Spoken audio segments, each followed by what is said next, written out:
Labor leader Annastacia Palaszczuk is the state's next premier. All seats were declared this afternoon, almost 2 weeks after the closely fought election. As expected, the ALP finished with 44 seats, enough to form minority government with the support of independent Peter Wellington. State political reporter Melinda Howes joins me now from Parliament House. And Melinda, few could have predicted this result after Labor's landslide defeat in 2012. Karina, to return to the government benches just 3 years after being reduced to only 7 seats in Parliament is beyond anything Labor could have dreamt of back in 2012.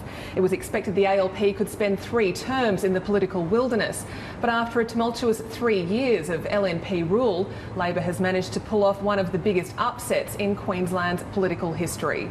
It took a while to get a result and it was a close contest, but the Governor has commissioned Annastacia Palaszczuk as Queensland's new Premier, and she insists she's ready. Friday the 13th, lucky for some. Just going to make a brief statement. 13 days after the state election, Annastacia Palaszczuk visited Government House to be anointed as Queensland's 39th Premier. The Governor has invited me to form government. I have accepted that offer. The Electoral Commission confirmed the winners of all 89 seats just after 2 o'clock. Leaf blowers were dispatched to clean Queensland's most closely watched driveway, as both the LNP leader Lawrence Springborg and Ms Palaszczuk paid the Governor a visit, causing a media frenzy after such a long wait for an outcome. It is an extremely humbling experience, and tomorrow the interim ministry will be sworn in here at Government House, and I look forward to seeing everyone tomorrow morning. Thank you. Jackie Trad will be sworn in as Deputy Premier and Curtis Pitt will be Treasurer, but they'll take responsibility for all portfolios until the full Cabinet is appointed early next week. Labor claimed 44 seats, one short of the 45 needed for a majority, but it will govern with the support of independent Peter Wellington. That's despite Ms Palaszczuk ruling out any deals during the election campaign. No deals. Next question. Ms Palaszczuk phoned Mr Wellington after seeing the Governor. Premier Designate. How can I help you, Premier Designate? All the best, Annastacia. Very proud of you, and it'll be a great government.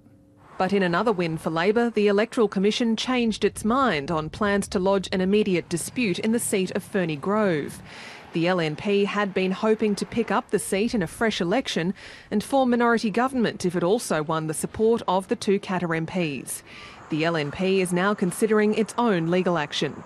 I will certainly have more to say during the course of next week with regards to the policy issues that many Queenslanders will want to know about, but tonight is Annastacia's night. In the seat of Lockyer, the Electoral Commission has refused One Nation candidate Pauline Hanson's request for a recount, even though she lost the seat to the LNP by just 184 votes. It's not yet clear whether Ms Hanson will also contest that decision. Tomorrow, though, the focus will be on Premier-elect Annastacia Palaszczuk. Thanks, everyone. Good afternoon. And Queensland's new Labor government.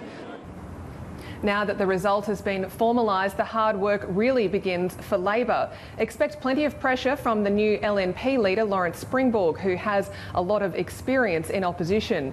And given the narrow majority, Labor's only one resignation or by-election away from possibly losing power. There is still a small question mark over Ferny Grove, but that result now looks set to stand. And given voters have shown they are willing to tip out a government after only 3 years, Labor's re-election campaign starts now.